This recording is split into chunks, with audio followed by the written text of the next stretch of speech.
और जुलाई में बेटा रिजल्ट आते ही आप सीए फाइनल में यहां पर प्रवेश कर जाएंगे, यही आशा रहेगी। जैसे ही आप सीए फाइनल में आएंगे बेटा, सीए फाइनल में जो सबसे बड़ी फाइट आपके लिए होने वाली है वो होने वाली है आर्टिकलशिप की, कि सर अब आर्टिकलशिप कहां करनी है। और बेटा आर्टिकलशिप एक अच्छी जगह से करना बहुत जरूरी होता है, बिकॉज आप आर्टिकलशिप कहां से करने वाले हो वो एक बहुत बड़ा रोल प्ले करेगा कि आप अपने करियर में या जिंदगी में किस तरीके काम करोगे। फॉर एग्जांपल, अगर आप आर्टिकलशिप बेटा ऑडिट में करते हो तो उसके बाद बहुत हाई चांसेस होते हैं कि आपकी जिंदगी का पूरा करियर ऑडिट में ही बनने वाला है। आप आर्टिकलशिप टैक्स में करते हो तो बहुत हाई चांसेस होते हैं कि लॉन्ग रन में आप टैक्स की फील्ड में ही अपना करियर बनाने वाले हो, बिकॉज आर्टिकलशिप में आप 2 इयर्स डिवोट करने वाले हो। तो 2 साल तक आप जो भी काम सीखते हो उसमें आपका कहीं ना कहीं कंफर्ट जोन आ जाता है। तो सीए बनने के बाद वो लाइन स्विच हो तो सकती है, आप दूसरी फील्ड में जा तो सकते हो, पर वो करना उतना आसान नहीं होता। आपको लगता है जी मेरा कंफर्ट आ गया, 2 साल का प्रैक्टिकल एक्सपीरियंस है, तो वो स्विच करना बड़ा मुश्किल होता है। इसलिए articleship it's a very crucial face. Articleship आप जहां भी करो बहुत तरीके से करना। जनरली आर्टिकलशिप बेटा जब हम करने जाते हैं हमारे पास 2 ही चॉइसेस रहती है, या तो आप किसी बिग फर्म से आर्टिकलशिप कर सकते हो या आप किसी स्मॉल फर्म से आर्टिकलशिप कर सकते हो। सर कहां से आर्टिकलशिप करनी चाहिए, बिग फर्म से या स्मॉल फर्म से? बेटा बिग फर्म्स या स्मॉल फर्म से आर्टिकलशिप करने के अपने प्रोज एंड कॉन्स है। स्मॉल फर्म से जब आप आर्टिकलशिप करते हो, स्मॉल फर्म में जनरली एक जो ट्रेडिशनल सीए प्रैक्टिस होती है उसके अंतर्गत रह करके आप अपना काम सीखते हो। और जब एक ट्रेडिशनल सीए प्रैक्टिस को आप देखते हो, वहां पर बेटा वो सीए प्रैक्टिस जनरली हर टाइप का काम करती है। वो स्टैट्यूटरी ऑडिट भी करती है, इंटरनल ऑडिट भी करती है, कंकरेंट ऑडिट भी करती है, डायरेक्ट टैक्स भी करती है, जीएसटी भी करती है। दैट इज हर तरीके का काम आप करते हो, पर वो हर तरीके का काम उतनी परफेक्शन और डिटेलिंग में नहीं करते। दैट इज वहां पर आप किसी भी चीज की डेप्थ में बहुत ज्यादा नहीं जाते, बिकॉज आप बहुत सारे टाइप के क्लाइंट्स को वहां पर हैंडल कर रहे हो। और वहां पर जनरली आपके जो क्लाइंट्स होते हैं वो इंडिविजुअल, पार्टनरशिप फर्म या छोटी मोटी लिस्टेड या सॉरी अनलिस्टेड प्राइवेट कंपनीज रहती हैं, उस टाइप के क्लाइंट्स को आप केटर करते हो। तो स्मॉल फर्म से आपको बहुत सारी लाइंस का एक बेसिक एक्सपोजर तो मिल जाएगा, पर किसी भी चीज के काम को उतने डेप्थ में आप नहीं करोगे। फॉर एग्जांपल, अगर आप एक स्मॉल फर्म में ऑडिटिंग करते हो तो एक स्मॉल फर्म उतनी डेप्थ में अकाउंटिंग स्टैंडर्ड या एसएस को चेक नहीं करती जितनी डेप्थ में एक बिग फोर चेक करती है। बिग फोर के पास बकायदा एएस की पूरी चेकलिस्ट होती है, और आप जितना टाइम एक एएस को समझने पर लगाते हो उस एक एक चीज को आप तरीके से क्लाइंट पर अप्लाई करके देखते हो। स्मॉल फर्म जनरली उस अप्रोच में कैजुअल रहती है। हालांकि it can be subject to exception, हो सकता है किसी स्मॉल फर्म के सीए बहुत अच्छे हैं, उनका प्रैक्टिकल एक्सपीरियंस बहुत अच्छा है, वो आपको अच्छे से लर्निंग दे पाए। पर जनरली ये देखा जाता है कि स्मॉल फर्म में आप काम जनरली सारे सीख जाओगे पर किसी भी एक में परफेक्शन नहीं आएगी। तो स्मॉल फर्म में पर्सनली मैं आपको जाना रिकमेंड नहीं करूंगा। आपको अपनी आर्टिकलशिप स्टार्ट करनी चाहिए बिग फर्म से। स्मॉल फर्म में मेरा पर्सनल एक्सपीरियंस जो कहता है, मैं आपको जाना सिर्फ एक ही केस में रिकमेंड करूंगा कि फ्यूचर में अगर आप अपनी प्रैक्टिस खुद से स्टार्ट करने की सोचते हो, तो अगर आपका लॉन्ग रन विजन है कि मैं जॉब नहीं करूंगा और मेरे को अपनी सीए प्रैक्टिस चलानी है, तब एक स्मॉल फर्म का एनवायरमेंट आपको सूट करेगा। क्योंकि जिस दिन आप अपनी प्रैक्टिस स्टार्ट करोगे उस दिन आप एक स्मॉल लेवल से ही स्टार्ट करते हो। तो एक स्मॉल प्रैक्टिस कैसे चलती है, वहां पर क्लाइंट हैंडलिंग क्या है, वो आपको आना चाहिए। In that case you can think of some small firm. और स्मॉल फर्म के बाद बेटा तभी ऑप्ट करना जब प्रैक्टिस में आप जाना चाहिए। और आज के दिन में बेटा प्रैक्टिस करनी चाहिए जॉब, ये भी एक बहुत बड़ा सवाल है। जनरली हम यही कहते हैं बेटा, from the very beginning scratch से आज के दिन में प्रैक्टिस शुरू करना आसान काम नहीं है। एक नई प्रैक्टिस लगाना बहुत मुश्किल होता है, क्योंकि डे 1 पर आप प्रैक्टिस खोलकर बैठ तो जाते हो बेटा, पर डे 1 पर आपके पास क्लाइंट रेडी नहीं है। क्लाइंट बनाने में समय लगेगा, हो सकता है आप 2-3 महीने तक एकदम खाली बैठे हो, कोई क्लाइंट आपके पास आ ही नहीं रहा, तो it will take some years to build that up. तो 2-3 साल में जाकर आपके रिलेशंस बिल्डिंग होगा, धीरे धीरे क्लाइंट आना स्टार्ट होगा, कमाई तो हो जाएगी but it will require a lot of patience. तो बेटा इसलिए प्रैक्टिस में जाने का स्टेप बहुत सोच समझ के लेना, वो एक बिजनेस का पार्ट है और ऑब्वियसली वहां पर आपका रिस्क जरूर रहता है। तो इसलिए प्रैक्टिस करनी है या नहीं वो आपको एक कॉल लेना पड़ेगा। जनरली प्रैक्टिस में जाना मैं तब रिकमेंड करता हूं जब या तो बेटा आपके पिताजी की अपनी प्रैक्टिस हो और आपको उसको टेक ओवर करना है, या फिर आपके होने वाले पिताजी की प्रैक्टिस हो और आपको उसको टेक ओवर करना है। तो उस केस में बेटा आप प्रैक्टिस की सोच सकते हो। नए सिरे से अपनी खुद की प्रैक्टिस लगाकर आगे बढ़ाना उतना आसान नहीं होता। आज के दिन में कंपटीशन बहुत ज्यादा है, तो इसलिए वो कॉल आप अपने लिए देखना कि आपको किस अप्रोच से प्रैक्टिस में जाना है या नहीं। Now we talk about big firms. Big firms में बेटा आपके पास 2 चॉइसेस आती हैं। एक तो आपकी हो जाती है बिग 4 फर्म्स, जिनको आप बिग फोर्स कह देते हैं। इनके अलावा कुछ अदर मीडियम साइज या बिग साइज फर्म्स आपके आ जाते हैं, जिसमें हम टॉप 20, 25 या टॉप 30 फर्म्स की बात कर लेते हैं। जनरली बिग फर्म्स का एंड टॉप 20 फर्म्स का काम करने का अप्रोच सेम रहता है। सेम इन द सेंस कि यहां पर आपको एक स्पेसिफिक फील्ड अपने लिए सिलेक्ट करनी पड़ेगी। यहां पर आप ये नहीं कह सकते कि मेरे को सारी लाइंस के काम सिखाए जाए, नहीं। इनमें डिपार्टमेंटलाइजेशन होता है, अलग अलग डिपार्टमेंट्स बटे होते हैं, और आपको अपने इंटरेस्ट के हिसाब से एक फील्ड को सेलेक्ट करना पड़ेगा और उस फील्ड में जाकर के आप काम सीखते हो। तो मैं आपको एक जनरल बिग 4 के हिसाब से बता रहा हूं, जनरली मीडियम फर्म्स में ये चलता है। बिग 4 की अगर बात करें बेटा, बिग 4 में 4 फर्म्स आपके आ जाती है। कौन कौन सी? डेलॉयट, केपीएमजी, पीडब्ल्यूसी एंड ईवाई। तो बेटा ये 4 आपकी बिग 4 फर्म्स हैं, तो आपका पहला प्रायोरिटी या पहला टारगेट तो यही होना चाहिए बेटा कि आपकी आर्टिकलशिप किसी तरीके से बिग 4 में लग जाए।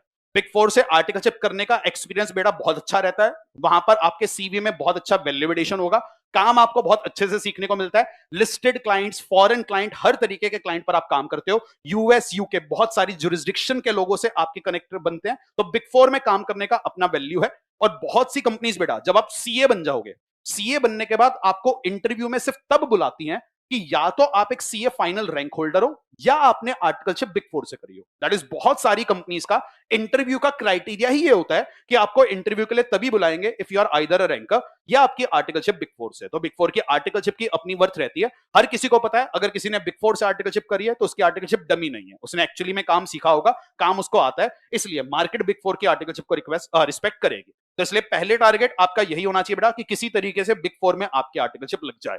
और अगर आप बिल्कुल ही डाइसी हो कि बिग 4 जाना है या नहीं, तो डे 1 पर ही मैं सोच के बैठ देना मैं जाऊंगा ही नहीं।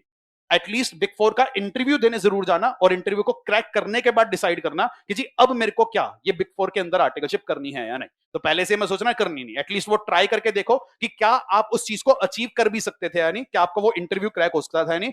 अगर हो गया तो बिल्कुल then you take that call कि मेरे को आगे परस्यू करना है नहीं, बट मेरे हिसाब से बिग 4 में आर्टिकलशिप करनी आपकी बनती है।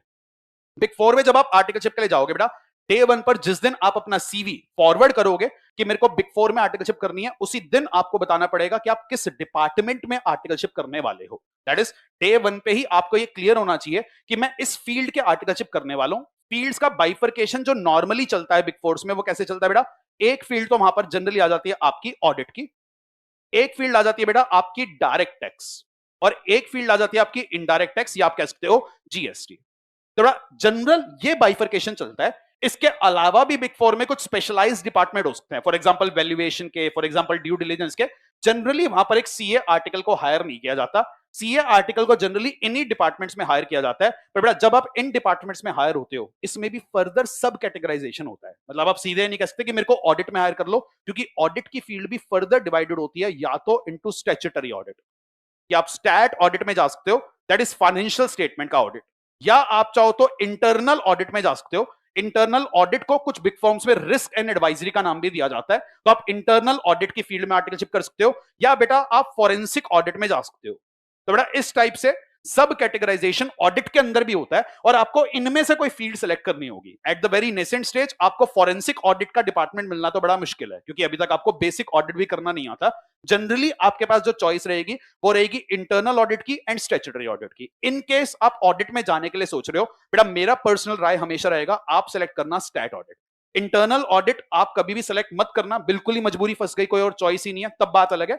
इंटरनल ऑडिट में स्कोप लिमिटेड इस वजह से होता है क्योंकि बेटा इंटरनल ऑडिट कोई भी कर सकता है, सीए सीएस सीएम में any professional can do internal audit. और एक इंटरनल ऑडिट अगर एक कंपनी चाहे वो किसी आउटसाइडर से ना कराकर अपने एम्प्लॉय से भी करा सकती है, तो इंटरनल ऑडिट में आपका पैसा बनाने का स्कोप लॉन्ग रन में कम रहेगा। On the other end stat audit सिर्फ कौन कर सकता है, सिर्फ एक चार्टेड अकाउंटेंट। तो इसलिए stat audit is the field. अगर आपको ऑडिट में जाना है, मेरी राय रहेगी बेटा स्टैट ऑडिट आप सिलेक्ट करिएगा। स्टैट ऑडिट में भर भर कर बिग 4 आर्टिकल्स उठाते हैं, यहां पर आपका सिलेक्शन होना आसान है, यहां पर सिलेक्शन हो जाएगा। और स्टैट ऑडिट आपके लिए तब और ज्यादा फायदेमंद है अगर आप लॉन्ग रन में फाइनेंस की फील्ड में करियर बनाना चाहते हो। बहुत सारे बच्चे होते हैं जो सीए करने के बाद सोचते हैं कि मेरे को एमबीए इन फाइनेंस करना है, इन्वेस्टमेंट बैंकिंग में जाना है, स्टॉक मार्केट में जाना है। तो अगर आपका लॉन्ग रन में विजन फाइनेंस की फील्ड में करियर बनाने का है, then stat audit is the best suitable, because इससे आपको कंपनी के फाइनेंशियल्स की काफी डिटेल में नॉलेज हो जाएगी। आपको पता चल जाएगा फाइनेंशियल कैसे बनते हैं, क्या उसकी इंट्रिकेसीज हैं, कैसे उनको रीड किया जाएगा। तो इसलिए लॉन्ग रन अगर फाइनेंस का करियर है, then stat audit will suit you. But yes,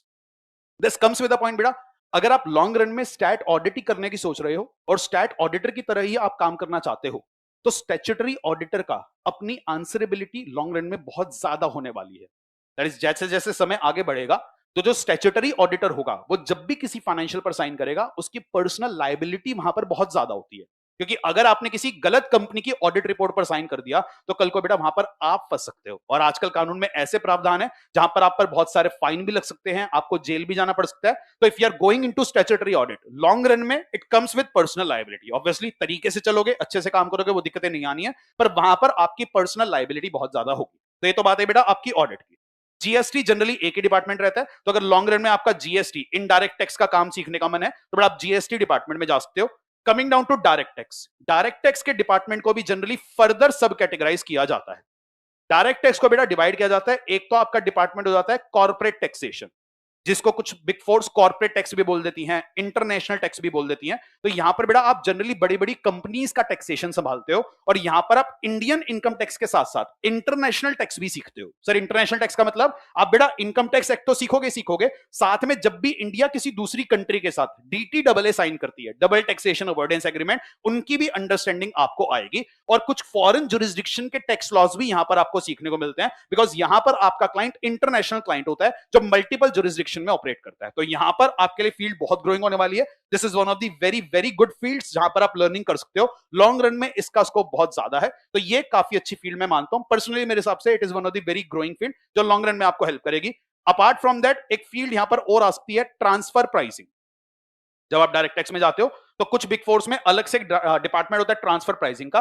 transfer pricing मेरी पर्सनल ओपिनियन में आपको at the start of your articleship career select नहीं करनी चाहिए। वो बहुत ही ज्यादा एक नीश फील्ड है, बहुत ही लिमिटेड एरिया में आपको वहां पर नॉलेज दी जाती है, और बहुत ही limited sections of the income tax act के अंदर ही आप रोटेट करते रहते हो, तो वहां पे आपकी एक होलसम लर्निंग नहीं होगी। तो इनिशियली कभी भी ट्रांसफर प्राइसिंग सीधे ऑफ मत करना, पहले कॉर्पोरेट टैक्स वगैरह करके देख लेना, फिर अगर आपको लगे कि जो मेरे को बहुत ही ज्यादा स्पेशलाइजेशन करना है, then you can think of transfer pricing, वरना आपको कॉर्पोरेट टैक्स यहां पर अपना करियर सोचना चाहिए।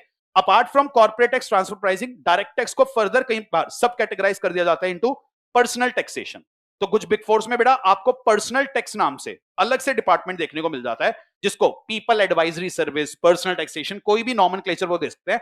यहां पर जनरली आप बड़े बड़े हाई नेटवर्थ इंडिविजुअल्स का टैक्सेशन संभालते हो, कि जो बड़े बड़े वेल्दी इंडिविजुअल्स हैं जिनको बहुत ज्यादा कमाई होती है, तो उनको भी अपना टैक्सेशन देखना होता है। तो अगर आपका इंडिविजुअल टैक्सेशन इन पर बहुत ज्यादा फोकस है, तब आप इसके बारे में सोच सकते हो। और एक लास्ट डिपार्टमेंट जनरली इसमें आता है बेटा M&A टैक्स, या जिसको कई बार ट्रांजेक्शन टैक्स भी बोल दिया जाता है। कुछ बिग फोर्स में बेटा हो सकता है जब आप कॉर्पोरेट टैक्स का काम सीख रहे हो, पैरेलली आपको M&A टैक्स का काम भी सिखा दिया जाए, पैरेलली थोड़ा बहुत ट्रांसफर प्राइसिंग भी सिखा दिया जाए, तो सब आपस में इंटरकनेक्टेड होते हैं। तो एक फील्ड से बेसिक नॉलेज आपको दूसरी फील्ड की भी आ सकती है, पर वैसे ये डिपार्टमेंट अलग रहेंगे। फॉर एग्जांपल M&A टैक्स, यहां पर आप क्या सीखते हो? यहां पर बेटा आप मर्जर्स एंड एक्विजिशन का टैक्सेशन सीखते हो। किस कंपनी को आज दूसरी कंपनी में मर्ज करें, इसमें कैपिटल रिडक्शन करें, इसमें बायबैक करें, किस रास्ते से पैसा निकालें, कौन सी जुरिस्डिक्शन से पैसा लाएं कि टैक्स बचेगा, स्टैंप ड्यूटी बचेगी। तो एक होलसम लर्निंग आपकी होगी from the stand points of merger, acquisition, capital reduction etcetera. तो ये भी एक अच्छी फील्ड रहती है, इसका भी लॉन्ग रन में स्कोप बहुत ज्यादा है।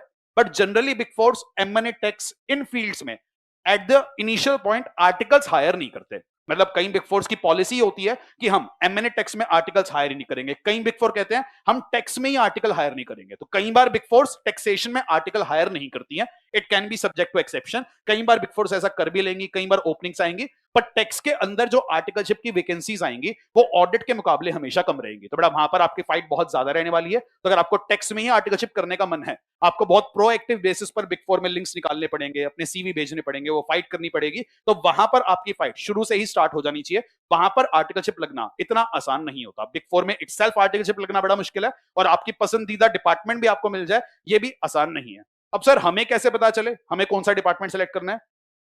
तो बेटा for that you will have to go with your instinct. इसका कोई भी सेट आंसर किसी के पास है ही नहीं। आप चाहो कि मैं इस इंसान के पास जाऊं और ये मेरे को बता दे मेरे लिए ये चीज बेस्ट सुटेबल है, तो वो आंसर बेटा आज तक कभी बना ही नहीं है। आपको अपनी इंस्टिंक्ट के साथ जाना पड़ेगा कि मैंने जितनी भी पढ़ाई अभी तक करी, मैंने ऑडिट भी पढ़ा, टैक्स भी पढ़ा, GST भी पढ़ा, इसके बेसिस पर कहीं ना कहीं मेरी जो लर्निंग है इस वाली फील्ड में ज्यादा हो रही है, इस एरिया में मेरी कमांड ज्यादा है, और अगर इस एरिया का काम मैं करूं तो लॉन्ग रन में शायद मैं वो काम कर पाऊंगा। वो इंस्टिंक्ट आपको खुद से ढूंढनी पड़ेगी। लाइफ में बेटा आप हर परम्यूटेशन एंड कॉम्बिनेशन का आंसर चाहोगे, पर आपको आंसर सिर्फ उसी परम्यूटेशन एंड कॉम्बिनेशन का मिलेगा जो आपने सिलेक्ट किया है। मतलब आप चाहोगे तो सही कि अगर मैं ऑडिट सेलेक्ट कर लूं तो मेरा पाथ क्या बनेगा, डायरेक्ट टैक्स सेलेक्ट कर लूं तो क्या होगा, GST कर लूं तो क्या होगा, बेटा आंसर आपको मिलेगा सिर्फ उसी का जो सिलेक्ट आप करोगे। तो इसलिए वहां पर आपको अपनी इंस्टिंक्ट के साथ जाना है। तो कई बार योर इंस्टिंक्ट वर्क्स, कई बार आपकी इंस्टिंक्ट काम नहीं करती, देन यूनिवर्स वर्क्स। यूनिवर्स आपके लिए कुछ ऐसे फैक्टर्स क्रिएट कर देगा कि आप अपने आप किसी ना किसी एक फील्ड में जाकर के लैंड कर जाओगे। मतलब आपने सोचा तो डायरेक्ट टैक्स था, पर आपको बेटा बिग फोर से ऑफर आ गया स्टैट ऑडिट का, और एक मीडियम फर्म से ऑफर आ गया टैक्स का। वहां पर आपको कॉल लेनी पड़ेगी कि अब मेरे को बिग फोर ज्यादा फायदेमंद रहेगी या मेरे को एक मीडियम फर्म ज्यादा फायदेमंद रहनी है। दैट इज मैं बिग फोर का स्टैट ऑडिट करूं या एक मीडियम फर्म में जाकर डायरेक्ट टैक्स करूं, तो वहां पर आपको ये कॉल लेना पड़ेगा। Coming down to the last point of today's class, बेटा जब भी आप किसी बिग फोर में जाओगे, बिग फोर की आर्टिकलशिप इतनी टफ क्यों बोली जाती है? कि बेटा बिग फोर में आर्टिकलशिप लगवाने के लिए आपको उतने ही ग्रिलिंग प्रोसेस से गुजरना पड़ता है जो बिग फोर में जॉब लगने के लिए होता है। मतलब वो आपको आर्टिकल इतनी आसानी से हायर नहीं करेंगे। वहां पर अगर आपको जॉब चाहिए तो जॉब के लिए जो इंटरव्यूज होते हैं उसी लेवल से आपको आर्टिकलशिप के इंटरव्यूज भी देने पड़ते हैं। मैं आपको जनरल लेवल्स बताने जा रहा हूं जो इंटरव्यूज के होते हैं। It can be subject to change, कुछ एक दो लेवल कम ज्यादा हो सकते हैं, पर जनरली जिन लेवल से आपको गुजरना पड़ता है बेटा, सबसे पहले जब भी आप किसी भी बिग फोर में आर्टिकलशिप के लिए जाओगे, वो आपका एक एप्टीट्यूड टेस्ट लेते हैं। वहां पर आपसे बेसिक टैक्स, ऑडिट, इंग्लिश वगैरह इनके सवाल पूछे जाएंगे और बेसिक एप्टीट्यूड टेस्ट आपका करवाया जाएगा। रिटन टेस्ट नॉर्मली ये रहता है, और अगर आप ये एप्टीट्यूड टेस्ट क्लियर कर जाते हो, इसके बाद जनरली जो अदर राउंड रहता है वो होता है आपका ग्रुप डिस्कशन का। फिर जीडी का राउंड यहां पर आएगा और बड़ा ग्रुप डिस्कशन वहां पर आपसे करवाया जाएगा।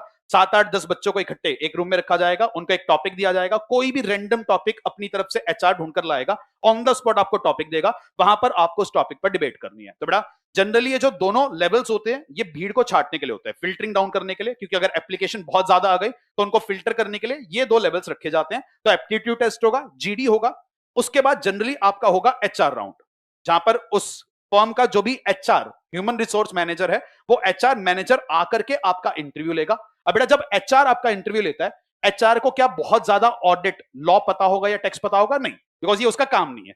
फिर भी वो अपनी तरफ से बेसिक क्वेश्चन आपसे पूछेगा। वो जो ज्यादा बेसिक या मेन पॉइंट्स को चेक करेगा, वो चेक करेगा आपकी पर्सनैलिटी, कि how you are carrying yourself, what kind of clothes you are wearing, आप प्रॉपर्ली ग्रूम्ड हो या नहीं, आप उस इंटरव्यू के लिए कितने सिंसियर हो। तो वो आपकी पर्सनैलिटी पर बहुत ज्यादा काम करता है। और बड़ा बिग फोर में एकेडमिक से ज्यादा आपकी पर्सनैलिटी मायने रखेगी। ट्रस्ट मी, अकेडमिकली स्ट्रांग दुनिया है, यहां पर बहुत सारे बच्चे आपको मिल जाएंगे जो अकेडमिकली बहुत स्ट्रांग है, पर उनको चाहिए एक ऐसा कैंडिडेट कि इस कैंडिडेट को अगर हम कल को किसी क्लाइंट के आगे भेजें, किसी क्लाइंट प्लेस पर भेजें, तो वो हमें अच्छे से रिप्रेजेंट कर पाए। तो बड़ा आप उस बिग फोर को रिप्रेजेंट करने जा रहे हो, तो इसलिए वो पर्सनैलिटी आपकी अच्छी होनी चाहिए। You should have decent communication skill, बात अच्छे से करना आता हो, तो वो सब चीजें वहां पर काउंट करेंगी। तो वो होगा आपका एचआर राउंड। एचआर राउंड अगर आप एक बार क्लियर कर जाओगे, फिर बेटा बिग फोर के जिस भी टीम में आप जाने वाले हो काम करने के लिए, वहां का बेटा जो मैनेजर होगा या वहां का जो भी कंसल्टेंट होगा, वो आपका इंटरव्यू लेगा और वो अब की बार टेक्निकल ग्राउंड्स पर आपको टेस्ट करेगा। तो वो आपकी टेक्निकल नॉलेज चेक करेगा। अनडाउटेडली उसको ये बात पता है कि आप बस सीए इंटर पढ़ करके आए हो, आपके पास अभी कोई प्रैक्टिकल एक्सपोजर नहीं है, उसे ये बात पता है। तो यहां पर आपसे कोई बहुत ज्यादा एक्सपर्टीज एक्सपेक्टेड नहीं होगी। वो आपसे बेसिक सवाल पूछेगा, कहेगा जी ये सेक्शन इंटरप्रेट करके बता दो, इस प्रोविजन में क्या होगा, नया बजट आया उसके कुछ लेटेस्ट प्रोविजन बता दो। He can ask any question out of the blue. तो अगर आपने अपनी इंटर की पढ़ाई अच्छे से करी है, उस नॉलेज के बेसिस पर आप ये मैनेजर राउंड तरीके से निकाल जाओगे।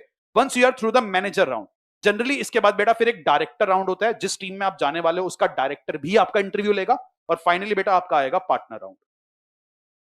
जिस टीम में आप जाने वाले हो उस टीम के जो पार्टनर है उनके साथ आपका इंटरव्यू होगा। जब ये सारी स्टेजेस आप क्लियर कर जाओगे, तब जाकर के बिग फोर में बेटा आपकी आर्टिकलशिप लगती है।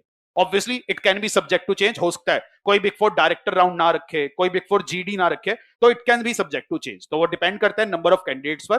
That is why big four का आर्टिकलशिप एक्सपीरियंस इतना आसान नहीं होता बेटा, इट इज वेरी ग्रिलिंग। तो ये सबसे गुजरने के बाद आपको कहीं जाकर बिग फोर में आर्टिकलशिप मिलती है, एंड वहां आर्टिकलशिप करोगे बेटा तो अनडाउटेडली आपके लर्निंग बहुत अच्छी होने वाली है। तो किसी के पास मैनेजर की रेफरेंस हो तो लगवा लेना। रेफरेंस हो तो बेटा क्या यूज करनी चाहिए?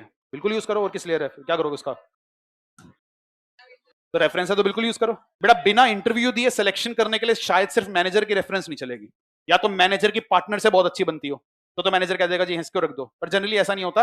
डायरेक्टली अगर आर्टिकलशिप चाहिए तो रेफरेंस जो चलेगी वो कम से कम डायरेक्टर या पार्टनर लेवल के पर्सन की चलती है, या फिर आप उस पार्टनर का जो क्लाइंट है उसकी कोई रेफरेंस ले आओ तगड़ी सी, कि उसका कोई बहुत बड़ा क्लाइंट है। तो कई बार क्लाइंट्स कह देते हैं पार्टनर को यार ये जानकार है मेरा, इसको आर्टिकलशिप लगवा देना।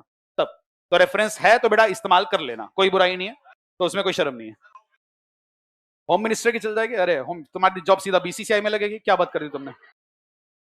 हाँ जी, हाँ हाँ मैं कह रहा हूँ बेटा होम मिनिस्टर की रेफरेंस लग जाएगी, किसी आईएएस की रेफरेंस लग जाएगी। दैट इज जिस किसी का भी आपको लगता है कि उनको इन्फ्लुएंस कर सकता है, आप रेफरेंस का इस्तेमाल कर सकते हो। बाकी मैं बता दूं बेटा, क्या रेफरेंस होना जरूरी है? नहीं। मेरी भी आर्टिकलशिप बिग फोर में लगी थी, मेरे पास कोई भी रेफरेंस नहीं थी। मैं सिर्फ अपने जितनी भी पढ़ाई या एकेडमिकली मेरा करियर था उसके बेसिस पर इंटरव्यू क्रैक किए थे, हो गए थे। तो इसलिए रेफरेंस होना मैंडेटरी नहीं होता बेटा। बिना रेफरेंसेस के भी आप आगे बढ़ोगे, तो अपने माइंड में वो पैरामीटर मत सेट कर लेना कि मेरे को रेफरेंस चाहिए। तो बेटा रेफरेंस होना आपके लिए हमेशा इंपॉर्टेंट नहीं होता। अगर आपको खुद पर कॉन्फिडेंस है तो बेटा आप ये इंटरव्यूज क्रैक कर जाओगे। आप ये चीज समझना, बिग फोर को भी एक अच्छा कैंडिडेट चाहिए जो एकेडमिकली स्ट्रांग है, जो लॉन्ग रन में उनका बिजनेस ग्रो करके उन्हें देगा। और बेटा बिग फोर की आर्टिकलशिप का एक दूसरा फायदा क्या होता है, अगर यहां पर आपको आर्टिकलशिप मिल गई तो जैसे ही 2 साल के बाद आप सीए बनोगे, आपको दोबारा से इंटरव्यू नहीं देना, आप ऑटोमेटिकली वहीं पर जॉब कंटिन्यू कर जाते हो। मतलब आपको वहां पर फिर जॉब के लिए सोचना नहीं है। द मोमेंट आपने अपना सीए फाइनल क्लियर किया, उसी दिन आप बिग फोर में उसी डिपार्टमेंट में जॉब करना स्टार्ट कर जाते हो, वहीं से आपकी सैलरी स्टार्ट हो जाती है। तो वो एक बहुत बड़ा एडवांटेज आपके लिए रहता है।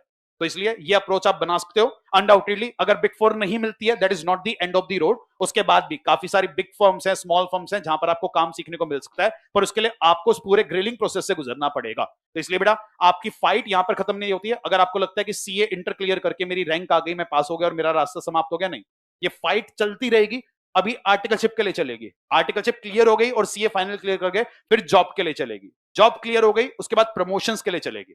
हर साल आपको खुद को साबित करना पड़ेगा, तब जाकर आप प्रमोट होगे। तो ये फाइट तो बेटा लाइफ में कभी भी खत्म नहीं होने वाली, वो फाइट आप करते जाओगे करते जाओगे। इसलिए लास्टली बस एक बात कहूंगा, जिंदगी में बेटा कभी भी अगर जिंदगी आपको कोई ऐसा मौका दे जहां पर आपको खुद के लिए कुछ करने का मौका मिल रहा है, जहां पर आप कुछ ऐसा कर सकते हो जहां पर शायद एक जॉब के मुकाबले आपके पास बेटर टाइम है, बेटर अपॉर्चुनिटीज है, बेटर ग्रो आप कर पाओगे, तो वहां लाइफ में थोड़ा सा रिस्क लेकर एक बार वो काम जरूर कर लेना। अनडाउटेडली अगर रिस्क लेने की कैपेसिटी उस समय आप में बहुत कम है, क्योंकि आप पर लेट से फैमिली की फाइनेंशियल रिस्पॉन्सिबिलिटीज बहुत ज्यादा है, तब तो वो स्टेप सेंसिबल नहीं होगा, फिर तो आपको मल्टीपल फैक्टर्स ध्यान में रखने हैं। पर अगर फैमिली रिस्पॉन्सिबिलिटीज अभी आपके ऊपर उतनी नहीं है, तो इनिशियल 3-4 साल का फेज बेटा वो फेज होता है जहां पर आप एक्सपेरिमेंट कर पाओगे। क्योंकि अगर आपने 4-5 साल इस फील्ड में गुजार दिए, उसके बाद वो स्टेप लेना बहुत मुश्किल होता है कि आप वो जॉब छोड़कर कुछ नया स्टार्ट करो। बहुत सारे लोग करते हैं, पर 4-5 साल एक जॉब में लगाने के बाद वो स्टेप लेना आपके लिए बड़ा मुश्किल हो जाएगा। क्योंकि बेटा 4-5 साल के बाद मोस्ट प्रोबेबली तुम्हारी शादी भी हो चुकी होगी, घर की जिम्मेवारी भी आ जाती है, 4-5 साल में तुम्हारी सैलरी भी जनरली आपकी 1.5-2 लाख तक मैं कहता हूं पहुंच गई। तो उस समय उस जॉब को छोड़कर कुछ नया स्टार्ट करने की अपॉर्चुनिटी कॉस्ट बहुत ज्यादा होती है। तो समय के साथ आपकी रिस्क टेकिंग कैपेबिलिटी घटेगी। तो जितना रिस्क लाइफ में लेना है, इनिशियल अपने करियर के 4-5 साल में ले लेना। That will be the best time जहां पर आप खुद के लिए एक्सपेरिमेंट कर सकते हो और खुद के लिए कुछ बिल्डअप कर पाओगे। So if life gives that opportunity, do try it बेटा। With this I will rest today's class. मिलते हैं आप सबसे मंडे को। Take care, bye bye.